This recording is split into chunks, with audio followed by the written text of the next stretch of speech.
Hello, friends. Very warm welcome to LK Academy. I hope every one of you is safe and doing well at your home. તો સ્વાગત છે તમારું વર્તમાન પ્રવાહના lecture number 12 પર. આ લેક્ચરમાં આપણે ડિસેમ્બરના જે રિમેનિંગ કરંટ અફેર્સના ટોપિક છે તેને કવર કરીશું. તો ટોપિક પર જતાં પહેલાં જસ્ટ સ્ક્રીન પર તમને એક પિક્ચર દેખાઈ રહ્યું છે અને એ તમારી જે જર્ની છે, સ્ટડીની જે જર્ની છે તેને સામે મૂકે છે. તમારી સક્સેસ જો તમારે મેળવવી હશે તો હાર્ડવર્ક કરવું પડશે, કન્ટિન્યુએશન જોઈશે. તમારું જે પણ સ્ટડી છે બરાબર, એમાં કન્ટિન્યુએશન જોઈશે, સ્કિલ્સ જોઈશે. સ્કિલ્સ નહીં હોય તો તમારે ડેવલપ કરવી પડશે. તમારી જે નબળી સ્કિલ્સ છે, જો અમુક ટોપિક્સમાં તમે કાચા છો તો એને તમારે પ્રેક્ટિસ કરીને એને મજબૂત બનાવવી પડશે બરાબર. અને આ એક સબ્જેક્ટ માટેની વાત નથી, દરેક સબ્જેક્ટ માટેની આ વાત છે. તો ચાલો આજ સાથે આપણો જે પહેલો ટોપિક છે આજનો તે છે ભારત અને ઇન્ડોનેશિયા વચ્ચે સંકલન પેટ્રોલ, એટલે કે જે કોર્ડિનેશન પેટ્રોલની જે વ્યવસ્થા છે તેના વિશે આપણે વાત કરવાની છે.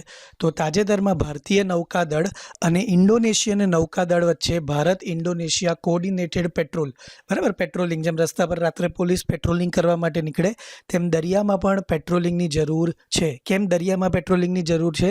કે આપણી જે દરિયાઈ સરહદ છે તેની અંદર કોઈ અવૈધ રીતે ઘૂસી નહીં જાય બરાબર. દુશ્મન કન્ટ્રીનું કોઈ પણ જહાજ અવૈધ રીતે ઘૂસી નહીં જાય, ગેરકાયદે ટ્રાફિકિંગ નહીં થાય, ડ્રગ્સ ટ્રાફિકિંગ નહીં થાય, ઇલીગલ હથિયારોની આવન જાવન નહીં થઈ શકે, એટલા માટે પેટ્રોલિંગ કરવામાં આવે છે બરાબર. તો તાજેતરમાં ભારતીય નૌકાદળ અને ઇન્ડોનેશિયન નૌકાદળ વચ્ચે ભારત ઇન્ડોનેશિયા કોર્ડિનેટેડ પેટ્રોલ એટલે કે ઇન્ડો કોર્પેટની 35મી આવૃત્તિ હાથ ધરવામાં આવી છે. અને જુઓ નકશામાં તમને ઇન્ડોનેશિયા દેશ કઈ રીતના ફેલાયેલો છે તે તમને દેખાય છે બરાબર. જકાર્તા ઇન્ડોનેશિયાની રાજધાની છે.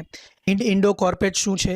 તો પોતાની દરિયાઈ લિંક્સને મજબૂત બનાવવા માટે બંને નૌકાદળો 2002થી તેમની આંતરરાષ્ટ્રીય દરિયાઈ બાઉન્ડ્રી લાઇન સાથે કોર્પેટ ચલાવી રહી છે. તો જો 2002થી આ પેટ્રોલિંગની જે એક્સરસાઇઝ છે ઇન્ડો કોર્પેટ તે શરૂ કરવામાં આવી છે અને ત્યારથી અત્યાર સુધી એ ચાલી રહી છે. ઓલમોસ્ટ 20 વર્ષ થઈ ગયા છે. લક્ષ્ય શું છે? તો આ પ્રદેશમાં શિપિંગ અને આંતરરાષ્ટ્રીય વેપારની સલામતીની ખાતરી કરવી.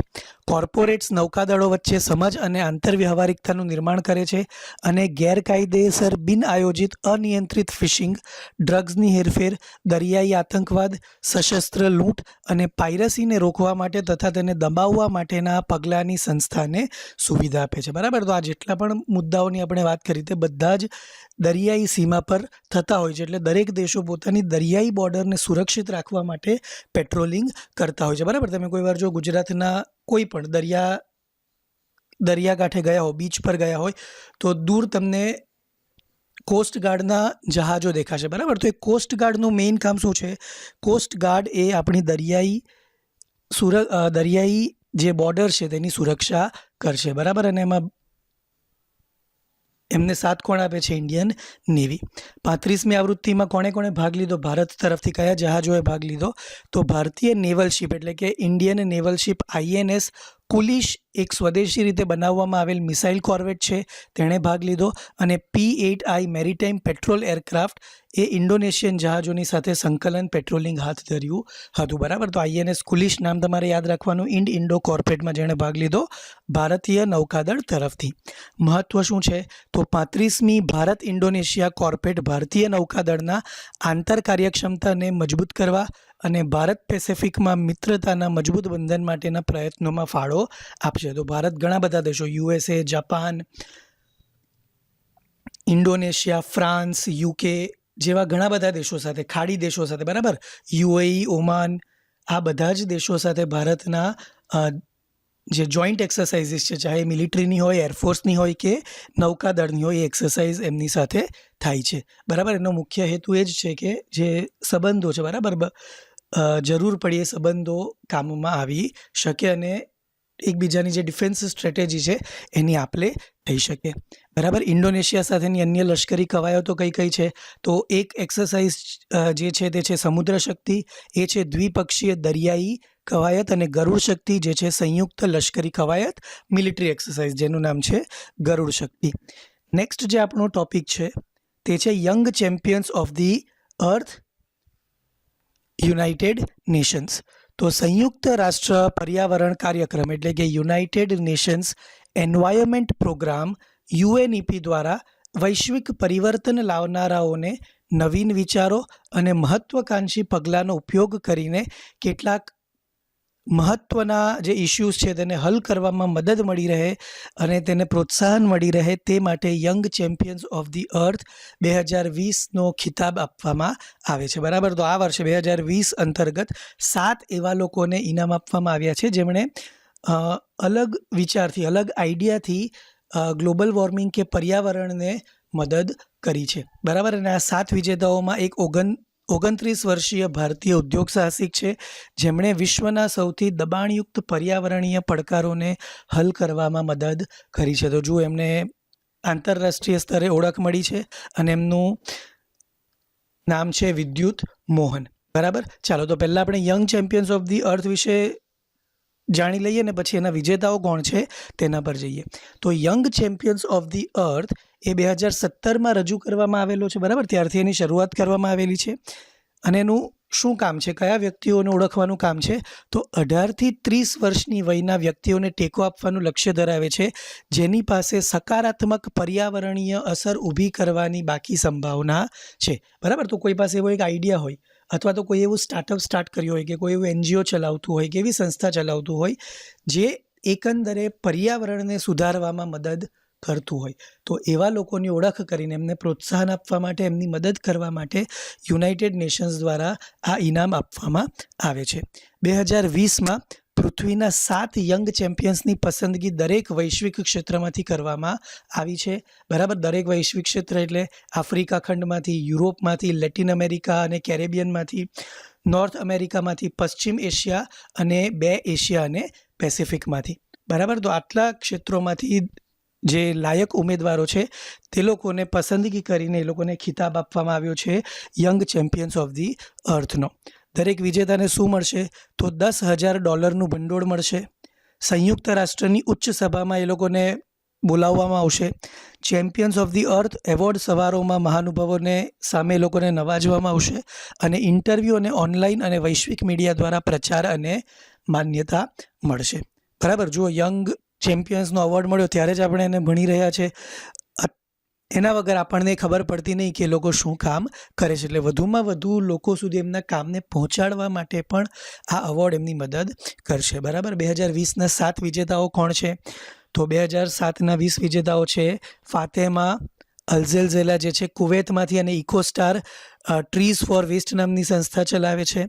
પછી છે લેફ્ટરિસ આરાપાકિસ ગ્રીસ તરફથી છે જેમણે મેડિટેરિયન સીને ક્લીનઅપ કરવાનું બીડું લીધેલું છે અને એમની જે સંસ્થા છે એને જે ડ્રાઈવ જે ચલાવે છે એને નામ આપ્યું છે એમણે મેડિટેરેનિયન ક્લીનઅપ એટલે કે ભૂમધ્ય clean-up.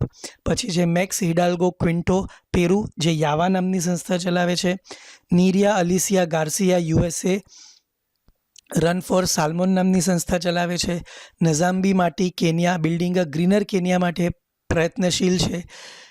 ઝિયાઓઆન rain China my H2O નામની સંસ્થા માટે કાર્ય કરે છે અને ભારત તરફથી આ એવોર્ડ મળ્યો છે વિદ્યુત મોહન જે ટેક4 નામની સંસ્થા ચલાવે છે અને એક કૃષિ કચરામાંથી પાકનું જે ટોટલ મૂલ્ય છે, જે ટોટલ લાગત છે પાક ઉગાડવા માટેની તેને કઈ રીતના ઘટાડી શકાય, ખેડૂતને કૃષિ કચરામાંથી કઈ રીતના ફાયદો મળી શકે તે માટેની જે સંસ્થા છે તે માટેના જે ઉપાયો છે તે કોના દ્વારા ચલાવવામાં આવે છે વિદ્યુત મોહન. તો તમારે યાદ રાખવાનું young champions of the earth India 2020નો એવોર્ડ ભારતમાંથી વિદ્યુત મોહનને મળ્યો છે. બરાબર. હવે ટેક4 જે સંસ્થા છે તે શું છે તો ટેક4 એક સામાજિક સાહસ એક પ્રકારનું સ્ટાર્ટઅપ છે, સોશિયલ સ્ટાર્ટઅપ છે કે જેની સ્થાપના 2018માં વિદ્યુત મોહન દ્વારા કરવામાં આવી હતી. તે ખેડૂતોને તેમના ફાર્મ વેસ્ટના અવશેષોનું ખુલ્લું બર્નિંગ અટકાવવા. બરાબર. જુઓ જ્યારે લણણીની સિઝન હોય એકવાર પાકની લણણી થઈ જાય એના પછી તમે જુઓ દિલ્હીમાં પ્રદૂષણની બહુ સમસ્યા હોય.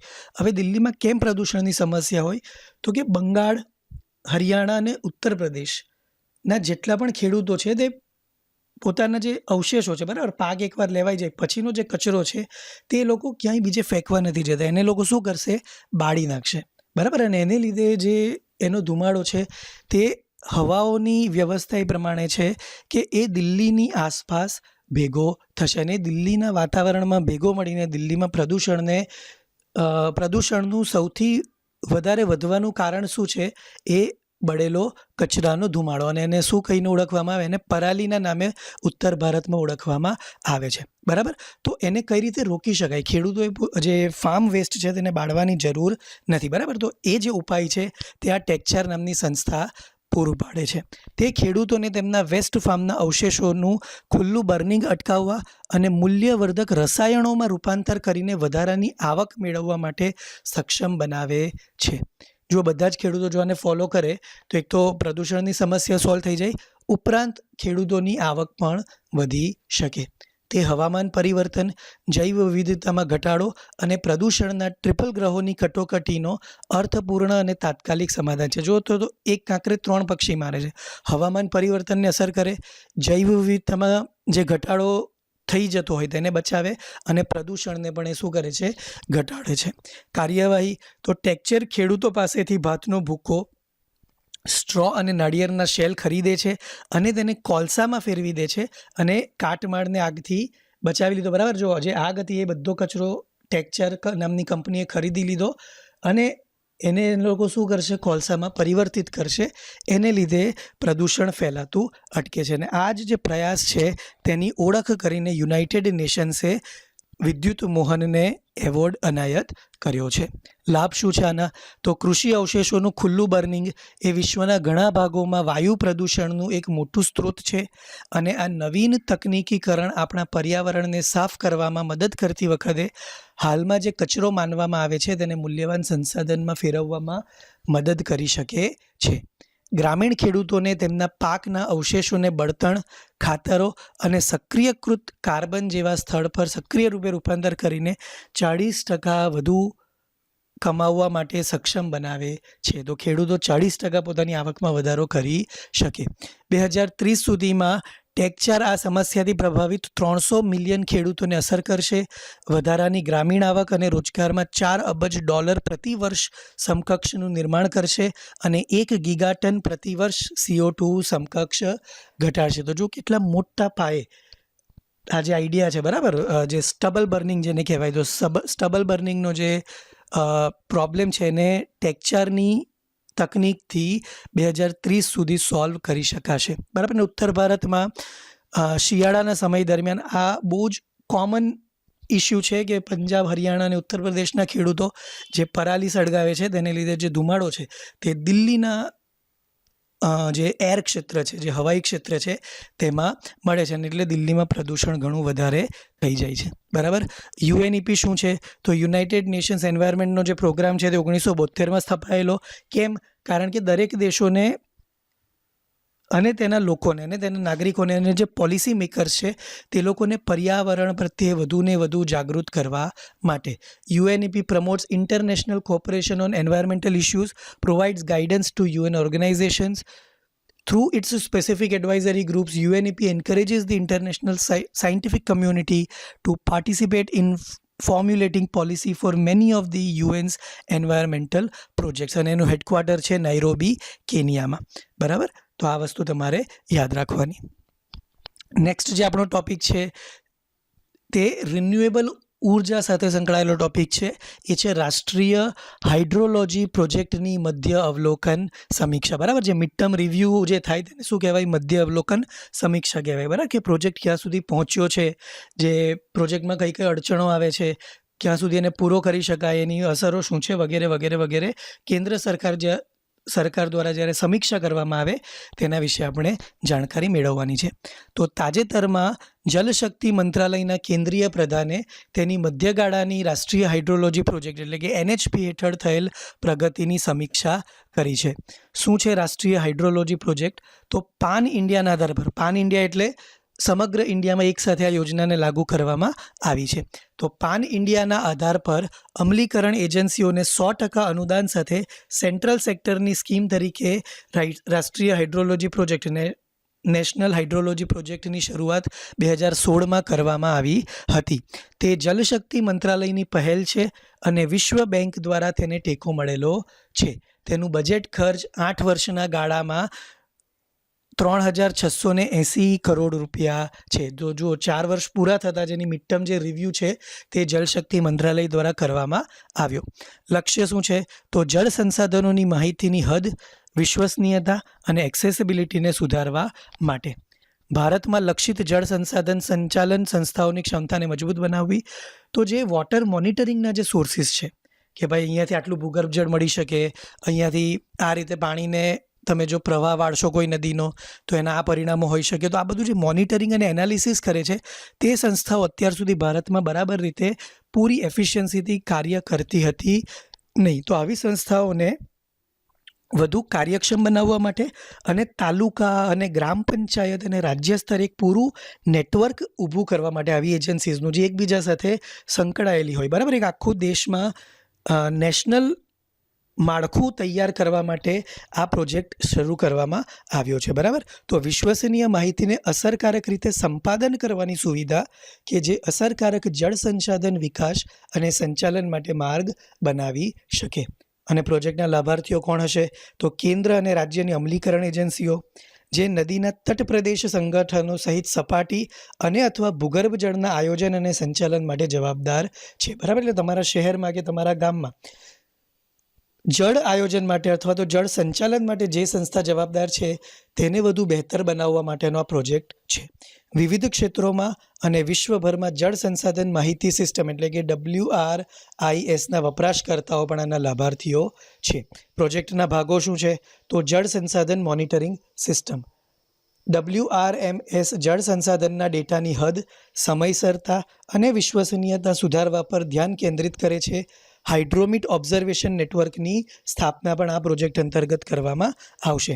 જળ ઇન્ફ્રાસ્ટ્રક્ચર માટે સુપરવાઇઝરી કંટ્રોલ અને ડેટા એક્ટિવિઝન એટલે કે SCADA સિસ્ટમ્સની સ્થાપના થશે. હાઇડ્રો ઇન્ફોર્મેટિક્સ કેન્દ્રોની સ્થાપના થશે જે પૂરેપૂરા દેશમાં, બરાબર, અહીંયા બેઠા બેઠા મને ખબર પડી જશે સંસ્થાઓને કે કઈ જગ્યાએ પાણીની કઈ સ્થિતિ ભવિષ્યમાં રહેવાની છે. જળ સંસાધન માહિતી સિસ્ટમ શું છે?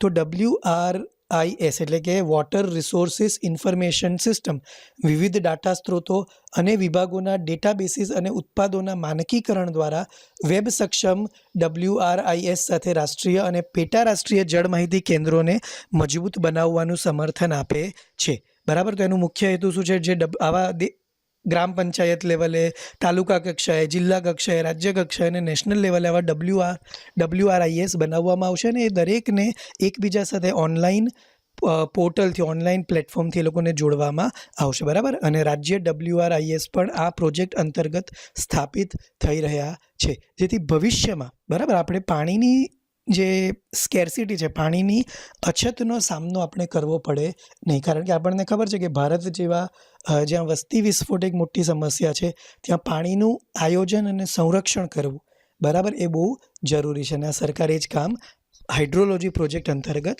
કરી રહી છે. નેક્સ્ટ જે આપણો ટોપિક છે તે છે યુનેસ્કોના અમૂર્ત માનવતા સાંસ્કૃતિક હેરિટેજની સૂચિ. તો યુનેસ્કો ઇન્ટેન્જિબલ જે હેરિટેજ કલ્ચર છે આપણું તેની એક સૂચિ બનાવે છે. તો અત્યારે 2020માં તાજેતરમાં જ સિંગાપોરના હોકર કલ્ચરને એટલે જે સ્ટ્રીટ ફૂડનું જે કલ્ચર હોય તેને આ ઇન્ટેન્જિબલ કલ્ચરની સૂચિમાં ઉમેરવામાં આવ્યું છે, બરાબર. તો અને ભારત સંદર્ભે પણ આપણે આ ટોપિકમાં વાત કરવાની છે. સિંગાપોરમાં હોકર કલ્ચરને આંતરરાષ્ટ્રીય સમિતિના 15મા સત્રમાં યુનેસ્કોના પ્રતિનિધિ સૂચિમાં માનવતાના અમૂર્ત સાંસ્કૃતિક હેરિટેજની સૂચિમાં લખવામાં આવી છે, જે ઓનલાઈન રાખવામાં આવી હતી. તો આજે મિટિંગ હતી 15મા સત્રના યુનેસ્કોના પ્રતિનિધિઓની, તેને ઓનલાઈન રાખવામાં આવી છે. સિંગાપોરમાં હોકર સંસ્કૃતિ શું છે અને કેમ એને આટલી આંતરરાષ્ટ્રીય સ્તરે ઓળખ મળી કે યુનેસ્કોએ પોતાની હેરિટેજ સૂચિમાં એને સામેલ કર્યું છે? તો તે એક જીવંત હેરિટેજ છે જેઓ હોકર ફૂડ તૈયાર કરે છે. હોકર ફૂડ એટલે સ્થળ પર જ જે ફૂડ તૈયાર કરે તે, જેમ આપણે ત્યાં સ્ટ્રીટ ફૂડ હોય છે તેમ ત્યાં એને હોકર ફૂડના નામે ઓળખવામાં આવે છે. અને જેઓ હોકર સેન્ટર્સ તરીકે ઓળખાતા સમુદાયના ડાઇનિંગ સ્પેસમાં હોકર ફૂડ પર જમવા અને ભેગા થાય છે, બરાબર. આપણે ત્યાં જેમ માની લો કે તમે રાત્રિ બજાર હોય કે ખાઉધરા ગલી તરીકે જેને ઓળખવામાં આવે, તો એ જ પ્રકારનું કલ્ચર સિંગાપોરમાં પણ છે.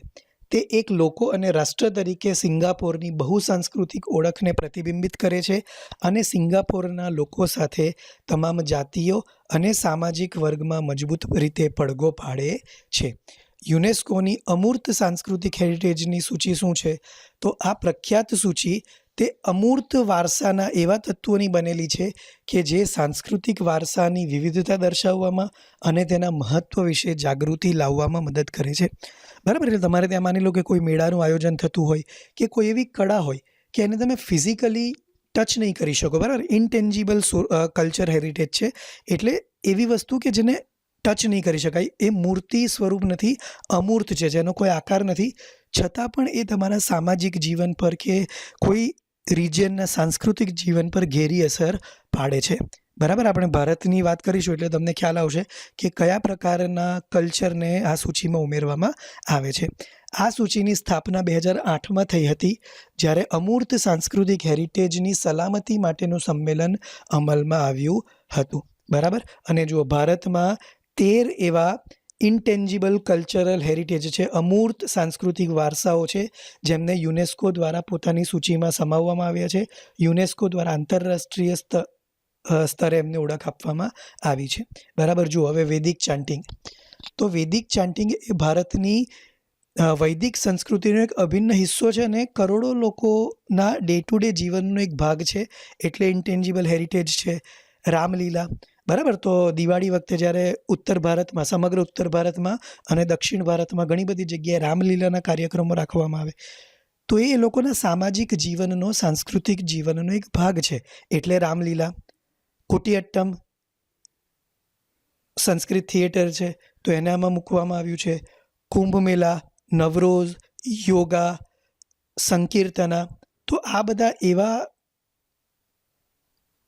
કલ્ચરલ હેરિટેજ છે જે આપણા જીવન સાથે, ભારતીયોના જીવન સાથે અલગ અલગ ક્ષેત્ર વાઇઝ ક્યાંક ને ક્યાંક રીતે, કોઈને કોઈ રીતે આપણા જીવન સાથે વણાયેલા છે, અને એટલે જ એને ઇન્ટેન્જિબલ કલ્ચરલ હેરિટેજની યુનેસ્કોની સૂચિમાં સ્થાન મળેલું છે. આ 13 ICH તમને યાદ હોવા જોઈએ. પરીક્ષામાં કોઈ પણ રીતે, આડકતરી રીતે તમને આ પૂછાઈ શકે. યુનેસ્કો શું છે આપણને ઓલરેડી ખ્યાલ છે. યુનેસ્કોનું પૂરું નામ છે United Nations Educational, Scientific and Cultural Organization. બરાબર, અને શેના માટે કામ કરે છે? એ શિક્ષણ ક્ષેત્રે, વૈજ્ઞાનિક ક્ષેત્રે અને સાંસ્કૃતિક ક્ષેત્રના વિકાસ માટે કાર્ય કરે છે. તો મેઇનલી, જનરલી એ બાળકોના શિક્ષણ માટે, બરાબર, દુનિયાભરના બાળકોના શિક્ષણ માટે યુનેસ્કો એ અગ્રણી રૂપે કામ કરતી સંસ્થા છે, જેનું હેડક્વાર્ટર આવેલું છે પેરિસ, ફ્રાન્સમાં. નેક્સ્ટ જે આપણો ટોપિક છે તે સાયન્સ અને ટેકનોલોજી સાથે તથા ગ્લોબલ વોર્મિંગ સાથે જોડાયેલો છે, અને એ છે E20 ફ્યુલ.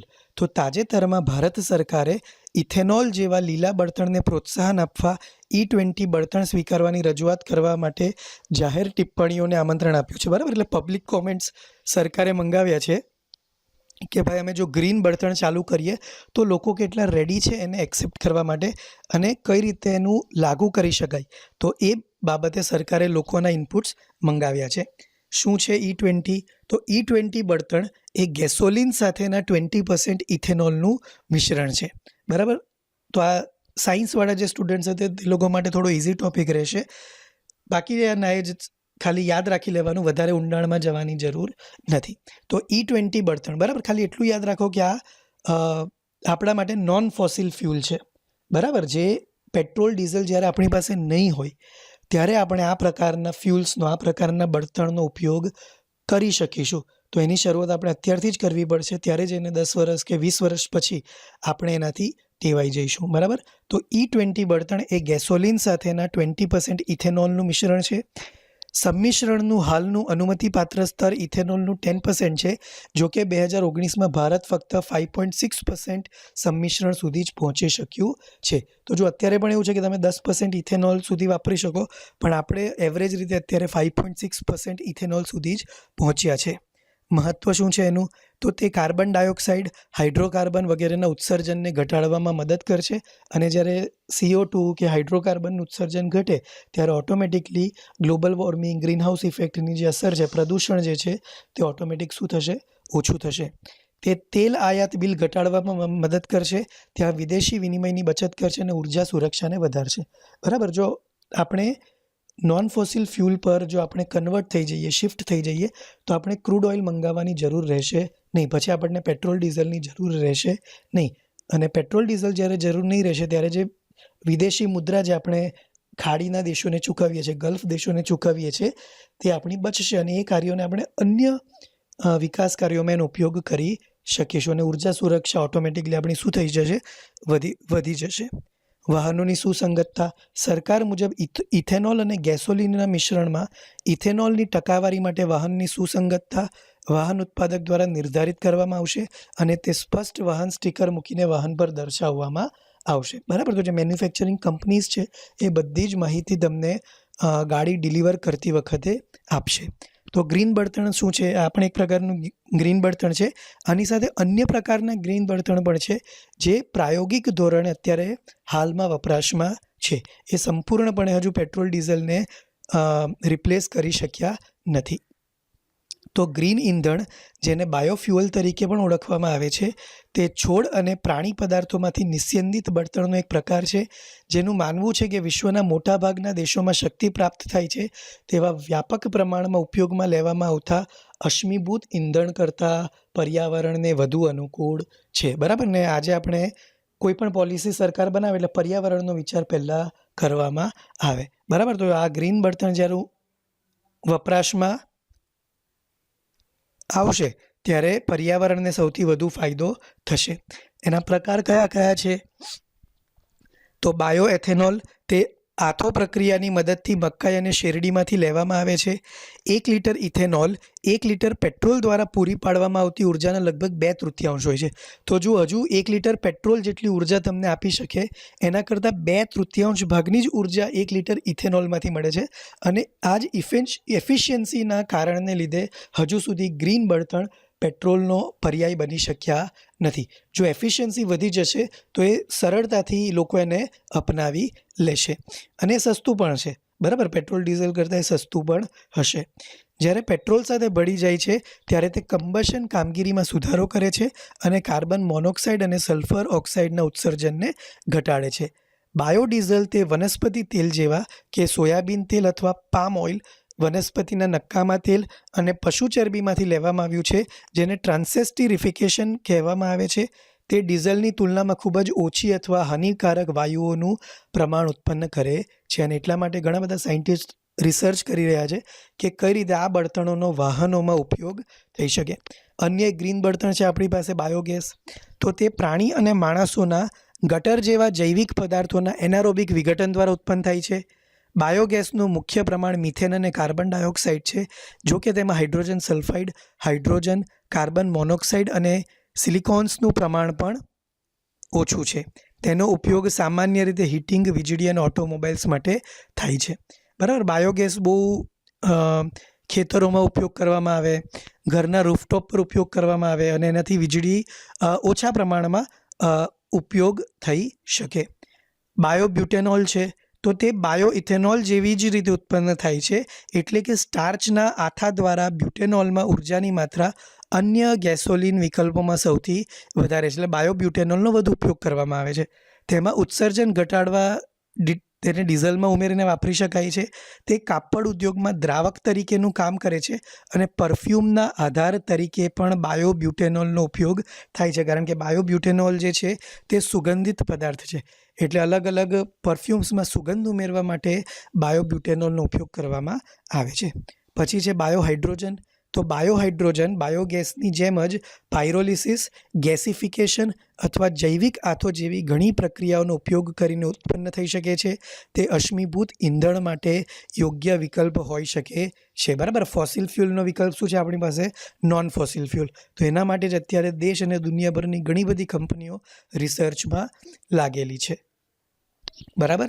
અને બાયોફ્યુલને પ્રમોટ કરવા માટે કેન્દ્ર સરકાર તરફથી જે તમને સ્ક્રીન પર દેખાય છે તે મિશન સ્ટાર્ટ કરવામાં આવ્યા છે. ગુજરાતના જે ગામડાઓ છે ત્યાં વધારે છે, કારણ કે ત્યાં આ બધું કરવું વધારે ઇઝી છે શહેરી ક્ષેત્રોની, અર્બન એરિયાઝની સરખામણીમાં. બરાબર. ચાલો, તો આ તમારી જાણ ખાતર તમારે જાતે હોમવર્કમાં આ વાંચવાનું. નેક્સ્ટ જે આપણો ટોપિક છે તે છે વિશ્વ લઘુમતી અધિકાર દિવસ. બરાબર. ગયા લેક્ચરમાં આપણે હ્યુમન રાઇટ્સ ડે વિશે વાત કરેલી છે, જે 10 ડિસેમ્બરે ઉજવવામાં આવેલો, અને તે દિવસે 10 ડિસેમ્બરના રોજ પ્રાઇમ મિનિસ્ટરે આપણું જે નવું સંસદ ભવન બનવાનું છે, જે 2022 સુધીમાં લગભગ બનીને તૈયાર થઈ જશે, તેનો પાયો નાખેલો. બરાબર. તો લઘુમતી રાષ્ટ્રીય પંચે 18મી ડિસેમ્બર 2020ના રોજ વિશ્વ લઘુમતી અધિકાર દિવસની ઉજવણી કરી છે. 18મી ડિસેમ્બર 1992ના રોજ સંયુક્ત રાષ્ટ્રએ ધાર્મિક અથવા ભાષાકીય, રાષ્ટ્રીય અથવા વંશીય લઘુમતીઓ સાથેના વ્યક્તિના હકો અંગેનું નિવેદન અપનાવ્યું હતું, અને એટલે 18મી ડિસેમ્બરને વર્લ્ડ માઇનોરિટી રાઇટ્સ ડે તરીકે ઉજવવામાં આવે છે. અને 1993માં ભારતમાં જે હ્યુમન રાઇટ્સ કમિશન છે, બરાબર, તેની સ્થાપના કરવામાં આવેલી. નેશનલ કમિશન ફોર માઇનોરિટી 1992 એક્ટની કલમ 2C લઘુમતીને કેન્દ્ર સરકાર દ્વારા સૂચિત સમુદાય તરીકે વ્યાખ્યાયિત કરવામાં આવે છે. ભારતમાં હાલમાં કઈ કઈ લઘુમતીઓ છે?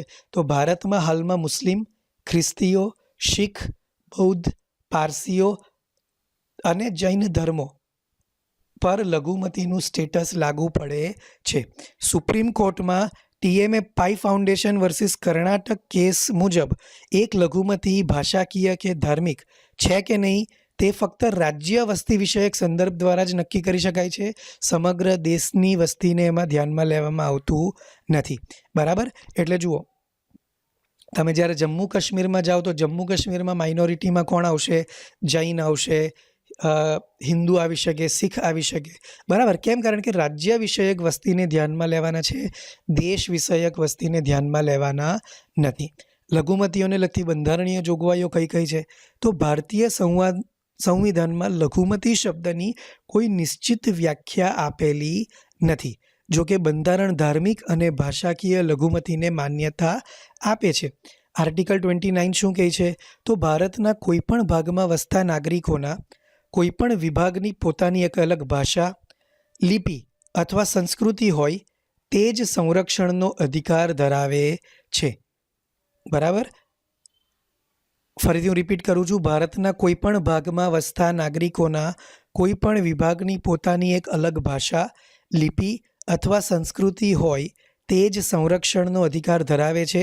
જો કે સુપ્રીમ કોર્ટે જણાવ્યું હતું કે આ લેખનો અવકાશ ફક્ત લઘુમતીઓ સુધી મર્યાદિત નથી, કારણ કે આર્ટિકલમાં નાગરિકોનો વિભાગ શબ્દનો ઉપયોગ લઘુમતીઓ તેમજ બહુમતીનો પણ સમાવેશ કરે છે. કોઈ બહુમતી પણ જો પોતાની ભાષા અથવા સંસ્કૃતિનું સંરક્ષણ કરવા માંગતી હોય તો બંધારણ એમને રોકી શકતું નથી, અને એ અધિકાર એમને બંધારણ તરફથી આપવામાં આવેલો છે. કલમ 30 શું કહે છે? તો કલમ 30માં એવું કીધેલું છે કે તમામ લઘુમતીઓને તેમની પસંદગીની શૈક્ષણિક સંસ્થાઓની સ્થાપના અને સંચાલન કરવાનો અધિકાર રહેશે.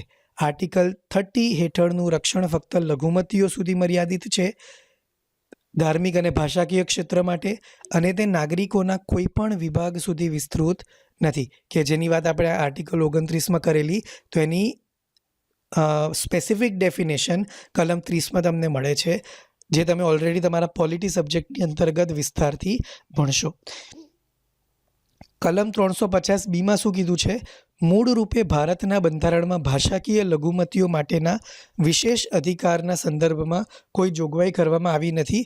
જો કે 7મા બંધારણીય સુધારા અધિનિયમ 1956એ બંધારણમાં કલમ 350B દાખલ કરી, અને તે ભારતના રાષ્ટ્રપતિ દ્વારા નિયુક્ત ભાષાકીય લઘુમતી માટે વિશેષ અધિકારોની જોગવાઈ કરે છે. એટલે જે ભાષાઓ કે જે વિલુપ્ત થવાની હોય, જો રાષ્ટ્રપતિ એમને ઓળખ આપી દે તો કેન્દ્ર સરકારે એના માટે અલગ ફંડ ફાળવવું પડે, એના માટે અલગ સંસ્થાની સ્થાપના કરવી પડે, કે જેથી કરીને ભાષાનું જે કલ્ચર છે તે સચવાઈ રહે. બરાબર. અને આ છે નેશનલ કમિશન ફોર માઇનોરિટીઝ, જેની સ્થાપના national commission of minorities act 1992 અંતર્ગત કરવામાં આવેલી અને 1993માં એની સ્થાપના કરવામાં આવી અને એ એક સ્ટેચ્યુટરી રાષ્ટ્રીય આયોગ છે. 2014માં એમાં જૈનને પણ માઇનોરિટી કમ્યુનિટી તરીકે ઉમેરવામાં આવેલા. NCM total chairperson, vice chairperson અને અન્ય 5 સભ્યો એટલે કે ટોટલ 7 સભ્યોનું બનેલું છે કે જેમાંના બધા જ ઉપર જે આપણે માઇનોરિટીઝ કીધી મુસલમાન, જૈન, ક્રિશ્ચિયન, શીખ, બુદ્ધિસ્ટ અને ઝોરાસ્ટ્રિયન, તો આ 6 માઇનોરિટીઝમાંથી એના સભ્યો હોવા જોઈએ અને total 7 persons to be nominated by the central government should be from the amongst the persons of eminence, ability and integrity. તો કેન્દ્ર સરકાર આવા 7 લોકોને નોમિનેટ કરશે અને એ લોકોને નેશનલ કમિશન ફોર માઇનોરિટીઝના અધ્યક્ષ, ઉપાધ્યક્ષ અને સભ્યો તરીકે એમની નિમણૂક આપશે અને એમનો જે કાર્યકાળ હશે તે 3 વર્ષનો કાર્યકાળ હશે. ફંક્શન શું છે? તો દેશમાં માઇનોરિટીના હકો જળવાઈ રહે છે કે નથી જળવાઈ રહેતા તે મોનિટરિંગ કરવાનું કામ, તે જોવાનું કામ કોનું છે? નેશનલ કમિશન ફોર માઇનોરિટીઝનું છે, NCMનું છે. ચાલો, એના પછી છે સ્વદેશી રમતો અને ખેલો ભારત. તો યુવા બાબતો અને રમત મંત્રાલયે તાજેતરમાં ખેલો ઇન્ડિયા યુથ ગેમ્સ 2021માં ગટકા, કલરીપયટ્ટુ, થાંગટા અને મલખંબને સામેલ કર્યા છે. તો ગટકા આવે છે પંજાબ પ્રદેશમાંથી, કલરીપયટ્ટુ છે કેરળમાંથી, થાંગટા છે નોર્થ ઇસ્ટમાંથી અને મલખંબ જે છે તે મુખ્યત્વે મધ્યપ્રદેશ અને મહારાષ્ટ્રના વિસ્તારોમાંથી ભારતમાં સદીઓથી રમાતી આ બધી રમતો છે. હવે જે આપણું સ્પોર્ટ્સ મિનિસ્ટ્રી છે તેમણે એવું નક્કી કર્યું છે કે આ રમતોને ખેલો ઇન્ડિયા યુથ ગેમ્સમાં સામેલ કરવામાં આવશે કે જેથી કરીને આ બધી જે કલા છે આપણી તે પણ આવનારા વર્ષો સુધી જળવાઈ રહે. ખેલો ઇન્ડિયા યુથ ગેમ્સ KIYG 2021 હરિયાણામાં યોજાનાર છે. KIYGની 2020ની આવૃત્તિ ગુવાહાટી, આસામમાં યોજાઈ હતી. KIYG રમતગમતના વિકાસ માટેના ઘડતર કરાયેલા રાષ્ટ્રીય કાર્યક્રમનો એક ભાગ છે ખેલો ઇન્ડિયા, જેને કેન્દ્રીય મંત્રીમંડળે 2017માં મંજૂરી આપી હતી. તો જો ભારત આગળ પણ એક ટોપિકમાં કીધું તેમ કે આપણે ત્યાં 130-135 કરોડની વસ્તી છે, પણ જ્યારે એશિયન ગેમ્સ, ઓલિમ્પિક્સની જ્યારે વાત આવે છે ત્યારે આપણે 1 કે 2 ગોલ્ડ મેડલ કે સિલ્વર મેડલથી ખુશ થઈ જતા હોઈએ છીએ. તો જ્યારે નવી સરકાર આવી BJPની, તો એમણે એમ વિચાર્યું કે કેમ આપણે પણ ચાઇના, USA કે કેનેડા કે ઓસ્ટ્રેલિયા સાથે કમ્પીટ નથી કરી શકતા. તો જાણવા એ મળ્યું કે આપણી પાસે જે ગ્રામ્ય સ્તરે કે તાલુકા સ્તરે સ્પોર્ટ્સ માટે જે સુવિધાઓ હોવી જોઈએ તે સુવિધાઓ, માળખાગત સુવિધાઓનો આપણે ત્યાં અભાવ છે અને એ જ અભાવોને દૂર કરવા માટે એ સુવિધાઓ ગ્રામ્ય કક્ષાના કે શહેરી કક્ષાના કોઈ પણ રમતવીરને, એથ્લીટને મળી રહે તે માટે તેને રોકડ ઇનામ આપવાનું અને તેને રાષ્ટ્રીય ઓળખ મળી રહે તે માટે ખેલો ઇન્ડિયા ગેમ્સ શરૂ કરવામાં આવી છે. જેથી કરીને આવનારા સમયમાં આજથી 5-7 વર્ષ પછી જ્યારે સક્સેસફુલી આ બધું ઇમ્પ્લિમેન્ટ થઈ જાય ત્યારે આપણે પણ ઓલિમ્પિક ગેમ્સમાં વધુને વધુ મેડલ્સ લાવી શકીએ. તો ખેલો ઇન્ડિયા યોજનાનો હેતુ દેશભરમાં રમતોને પ્રોત્સાહન આપવાનો છે. આ રીતે બાળકોને અને યુવાનોના સાકલ્યવાદી વિકાસ, સમુદાય વિકાસ, સામાજિક એકીકરણ, લિંગ સમાનતા, સ્વસ્થ જીવનશૈલી, રાષ્ટ્રીય ગૌરવ અને રમતગમતના વિકાસથી સંબંધિત આર્થિક તકો એમને પૂરી પાડવાનો મુખ્ય હેતુ છે. યોજના અંતર્ગત વિવિધ સ્તરે પ્રાધાન્ય રમત વિષયમાં ઓળખાતા પ્રતિભાશાળી ખેલાડીઓને વાર્ષિક આર્થિક સહાય 8 વર્ષ માટે વાર્ષિક ₹5 લાખ આપવામાં આવશે. આટલા ક્ષેત્રોમાં ખેલો ઇન્ડિયા રમત આટલા ક્ષેત્રો પર પ્રભાવ પાડી શકે છે. બરાબર. તો પહેલું જે આવું લોકલ સ્પોર્ટ્સ છે તે છે ગટકા. તો ગટકાનો ઉદ્ભવ પંજાબ રાજ્યનો છે અને નિહંગ શીખ વોરિયર્સની આ પરંપરાગત લડવાની શૈલીનો ઉપયોગ આત્મરક્ષણ તેમજ રમત તરીકે પણ થાય છે. વર્ષોથી રમાતી આવી છે. માનવામાં આવે છે કે જ્યારે મુગલ યુગ દરમિયાન છઠ્ઠા શીખ ગુરુ હરગોબિંદે આત્મરક્ષણ માટે કિરપાણ અપનાવ્યું ત્યારથી ગટકાની ઉત્પત્તિ થઈ છે. તે પહેલાં ગુરુદ્વારો, નાગર કીર્તન અને અખાડાઓ સુધી જ મર્યાદિત હતી, પરંતુ હવે તે 2008માં ગટકા ફેડરેશન ઓફ ઇન્ડિયાની રચના પછી રમત કેટેગરીમાં પણ એને રમવામાં આવે છે. બરાબર. તો આ પંજાબ ક્ષેત્રમાંથી ગટકાનો સમાવેશ કરવામાં આવ્યો છે. ત્યાર પછી છે કલરીપયટ્ટુ. તો કલરીપયટ્ટુ, જેને સરળ રીતે કલારી તરીકે પણ ઓળખવામાં આવે છે, તે એક ભારતીય માર્શલ આર્ટ છે જેનો જન્મ આધુનિક કેરળમાં થયો છે. ભારતીય માર્શલ આર્ટ્સમાં લાંબા સમયથી ચાલતા ઇતિહાસને કારણે માર્શલ કલાકારો દ્વારા કલરીપયટ્ટુનું ઉચ્ચ માન રાખવામાં આવે છે. માનવામાં આવે છે કે તે ભારતની સૌથી જૂની ટકી રહેલી માર્શલ આર્ટ છે. માર્શલ આર્ટ્સ ટાઈમલાઇનમાં તેની ઉત્પત્તિ ઓછામાં ઓછી 3જી સદી પૂર્વેની હોવા છતાં તે હજુ અસ્તિત્વમાં છે અને તે સૌથી જૂની માર્શલ આર્ટ્સમાં ગણાય છે. એટલે એના સંવર્ધન માટે એને ખેલો ઇન્ડિયામાં ઉમેરવામાં આવ્યું છે. આ લશ્કરી કળાની પ્રેક્ટિસ કરવામાં આવતી જગ્યાને કલારી કહેવામાં આવે છે. તે મલયાલમ શબ્દ છે જે એક પ્રકારનો અખાડો દર્શાવે છે. કલારીનો શાબ્દિક અર્થ થ્રેશિંગ ફ્લોર અથવા તો યુદ્ધનું ક્ષેત્ર થાય છે. કલારી શબ્દ પ્રથમ તમિળ સંગમ સાહિત્યમાં યુદ્ધના અને લડાઈ ક્ષેત્ર બંનેનું વર્ણન કરવા માટે પ્રગટ થાય છે. બરાબર, તો કલરીપયટ્ટુ તો બહુ ફેમસ કળા છે, બહુ ફેમસ સ્પોર્ટ્સ છે. તેને હવે ખેલો ઇન્ડિયામાં ઉમેરવામાં આવ્યું છે કેરળ રાજ્ય તરફથી. બરાબર, જે કેરળ રાજ્યમાં એનો જન્મ થયો છે. એના પછી છે મલખંબ. તો મલખંબ પણ એક પરંપરાગત રમત છે જે ભારતીય ઉપખંડમાંથી ઉદ્ભવે છે, જેમાં એક વ્યાવસાયિક યોગ અથવા જિમ્નેસ્ટિકની મુદ્રાઓ કરવામાં આવે છે અને તે ઊભી, સ્થિર અથવા લટકાવેલી લાકડાના ધ્રુવ, શેરડી અથવા દોરડા સાથે કુસ્તી કરવામાં આવે છે. જો પિક્ચર પરથી તમને ખ્યાલ આવી જાય, આપણા માટે કોઈ પણ આ વસ્તુ નવી નથી. આપણે ક્યાંક ને ક્યાંક આ વસ્તુઓ સાંભળી હશે અથવા તો જોઈ હશે. મલખંબ નામ મલ્લ શબ્દ પરથી આવ્યો છે, જેનો અર્થ કુસ્તીબાજ અથવા તો ખંભ એવો થાય છે. ખંભો એટલે કોઈ પોલ, બરાબર, જેનો એક અર્થ ધ્રુવ છે. શાબ્દિક અર્થ છે કુસ્તી ધ્રુવ. આ શબ્દ કુસ્તીબાજો દ્વારા ઉપયોગમાં લેવામાં આવતી પરંપરાગત તાલીમનો સંદર્ભ આપે છે અને મધ્યપ્રદેશ અને મહારાષ્ટ્ર આ રમતના મુખ્ય સ્થળો છે. તો બેસિકલી જે જિમ્નેસ્ટિક સાથે જોડાયેલા જે વ્યક્તિઓ છે તે મલખંબમાં માહેર હશે. એના પછી છે થાંગટા. તો હ્યુએન લંગલોન અથવા તો થાંગટા, એના બે નામ છે, થાંગટા અથવા તો હ્યુએન લંગલોન. તો એ મણિપુરનું એક ભારતીય માર્શલ આર્ટ છે અને મેઇટે જે મણિપુરની ભાષા છે તેમાં હ્યુએનનો અર્થ થાય છે, હ્યુએનનો અર્થ યુદ્ધ થાય છે, જ્યારે લંગલોન અથવા લેંગલોંગનો અર્થ કળા હોઈ શકે છે. તો એક પ્રકારની યુદ્ધ કળા જેને થાંગટા નામ આપવામાં આવ્યું છે. હ્યુએન લેંગલોનમાં બે મુખ્ય ઘટકો હોય છે. થાંગટા જે છે સશસ્ત્ર લડાઈ અને બીજું છે સરિત સારક જે છે નિશસ્ત્ર લડત.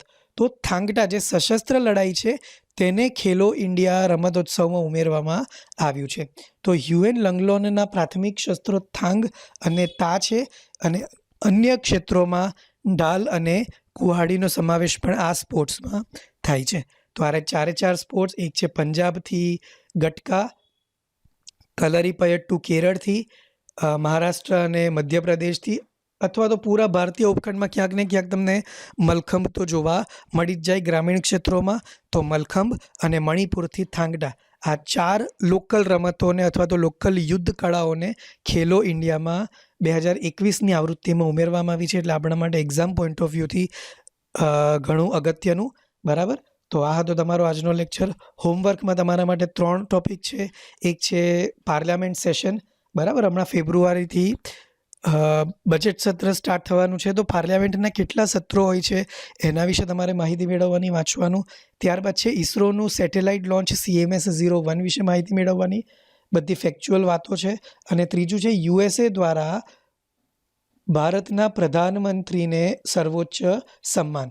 તો આ 3 ટોપિક તમારે જાતે તમારા તરફથી વાંચવાના. ત્યાં સુધી stay home, stay safe. Thank you.